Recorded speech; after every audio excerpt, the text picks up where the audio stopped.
वानठाप के अनुसार मोलल क्वथनांक उन्नयन स्थिरांक Kb को वाष्पन की गुप्त ऊष्मा से निम्न प्रकार से संबंधित करते हैं, जिसका समीकरण लिखते हैं। तो Kb बराबर Ma गुणा R गुणा Tb का स्क्वायर बटे डेल H वाष्पन गुणा 1000। ये सूत्र होता है जिसमें मोलल क्वथनांक उन्नयन स्थिरांक व वाष्पन की गुप्त ऊष्मा को संबंधित किया जाता है। Ma विलायक का अणुभार होता है, R गैस नियतांक होता है, Tb विलायक का क्वथनांक होता है और डेल H वाष्पन की गुप्त ऊष्मा होती है। इसी प्रकार से जैसे यहाँ पे मोलल क्वथनांक उन्नयन स्थिरांक Kb लिया है, यहाँ पर हम Kf को लेते हैं, तो Kf और वाष्पन की गुप्त ऊष्मा के मध्य संबंध लेते हैं। तो वानठाप के अनुसार Kf को विलायक के वाष्पन की गुप्त ऊष्मा से निम्न प्रकार से संबंधित करते हैं। Kb के स्थान पर Kf है equal to Ma R Tb के स्थान पर F है Tf स्क्वायर बटे डेल H वाष्पन गुणा 1000। ये Kf व वाष्पन की गुप्त ऊष्मा के मध्य संबंध हो गया। Tf विलायक का हिमांक होता है, Kf मोलल हिमांक अवनमन स्थिरांक होता है। इसके पश्चात असामान्य आणविक द्रव्यमान को लेते हैं। असामान्य आणविक द्रव्यमान क्या होता है? विलेय पदार्थ को विलायक में घोलने पर यह वियोजित या संगुणित हो जाता है तो मोलर द्रव्यमान सामान्य मान की तुलना में निम्न या उच्च हो जाता है। यह असामान्य मोलर द्रव्यमान कहलाता है। इसमें विलेय पदार्थ को जब विलायक जल में घोलते हैं तो या तो वह वियोजित हो जाता है, आयनों में टूट जाता है, या फिर उसमें अणु आपस में आबंध के द्वारा जुड़कर संगुणित हो जाते हैं। जब अणु संगुणित होता है तो आणविक द्रव्यमान में वृद्धि होती है, परंतु वियोजित होने पर आणविक द्रव्यमान कम हो जाता है, तो इसी को असामान्य आणविक द्रव्यमान कहते हैं। परंतु सामान्य आणविक द्रव्यमान जिसमें ना तो वियोजन होता है और ना ही संगुणन होता है। इस स्थिति में ज्ञात किए गए अणुसंख्यक गुणों का मान असामान्य मान कहलाता है।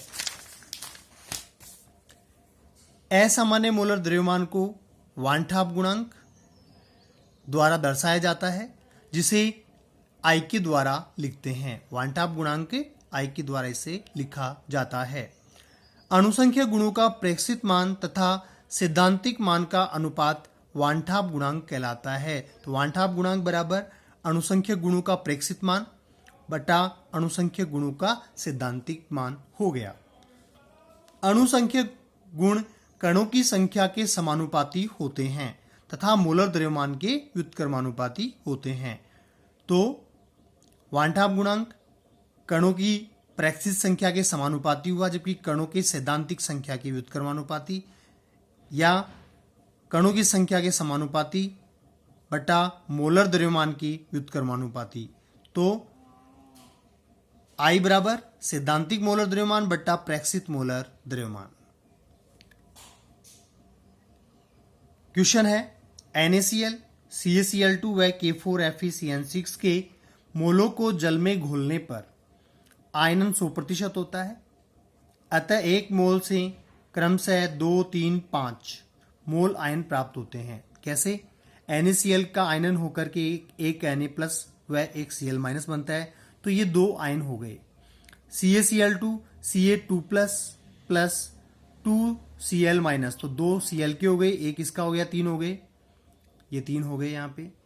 ऐसे ही K4FeCN6 पोटेशियम फेरोसाइनेट, तो इसमें 4 पोटेशियम के हो गए और एक इसका हो गया, तो ये 5 मोल प्राप्त हो गए।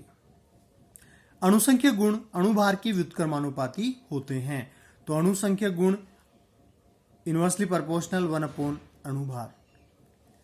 अतः कार्बोक्सिलिक अम्लों के अणुभार वास्तविक भार से दोगुने प्राप्त होते हैं। तो कार्बोक्सिलिक अम्ल CH3COOH सूत्र होता है। ये दो अणु हाइड्रोजन आबंध के द्वारा एक द्विलक का निर्माण करते हैं जिसमें अणुभार दुगुना हो जाता है। एक CH3COOH का भार 60 होता है, जबकि द्विलक बनने पर यह अणुभार 120 हो जाता है।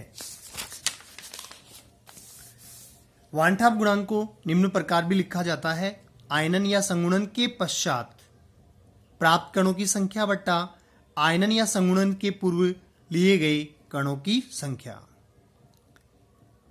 वान ठाप गुणांक को अणुसंख्यक गुणधर्म के साथ संबंधित किया जा सकता है: डेल पी प्रेक्षित बट्टा डेल पी सैद्धांतिक, डेल टीबी प्रेक्षित बट्टा डेल टीबी सैद्धांतिक, डेल टीएफ प्रेक्षित बट्टा डेल टीएफ सैद्धांतिक और पाई प्रेक्षित बट्टा पाई सैद्धांतिक। तो इस प्रकार से चार जो अणुसंख्यक गुणधर्म होते हैं उनको वान ठाप गुणांक से संबंधित किया गया है। यदि वान ठाप गुणांक का मान 1 के बराबर है तो विलेय का विलयन में ना तो संगुणन होगा, ना तो अणु जुड़ेंगे, ना ही टूटेंगे, अर्थात आयनन होगा। यदि मान 1 से ज्यादा है वान ठाप गुणांक का तो विलेय का आयनन होगा, और यदि वान ठाप गुणांक का मान 1 से कम है तो विलेय का संगुणन होगा। वान ठाप गुणांक को सम्मिलित करते हुए अणुसंख्यक गुणधर्मों के रासायनिक समीकरण निम्न प्रकार से लिखते हैं, जिसमें वाष्प दाब में आपेक्षिक अवनमन PA0 minus PA upon PA0 बराबर XB हमने फॉर्मूला लिया था, जिसको हम I वान ठाप गुणांक से गुणा कर देते हैं। क्वथनांक में उन्नयन को लेते हैं, डेल TB बराबर I से गुणा करते हैं KBM, या फिर संपूर्ण सूत्र को लिख करके I से गुणा कर देते हैं। हिमांक में अवनमन, जिसमें del TF is equal to I से मल्टीपल करते हैं, और या फिर संपूर्ण सूत्र को लिख करके यहाँ पे I से गुणा कर देते हैं। इसी प्रकार से पराशरण दाब पाई बराबर CRT I से गुणा करते हैं, वान ठाप गुणांक से गुणा करते हैं, पाई बराबर I से इसको गुणा करते हैं WRT अपॉन MV। यहाँ पे WB विलेय के लिए द्रव्यमान है और यहाँ पर ये विलेय का अणुभार है। इसके पश्चात वान ठाप गुणांक I तथा आयनन की मात्रा जिसे अल्फा के द्वारा निरूपित करते हैं में संबंध स्थापित करते हैं।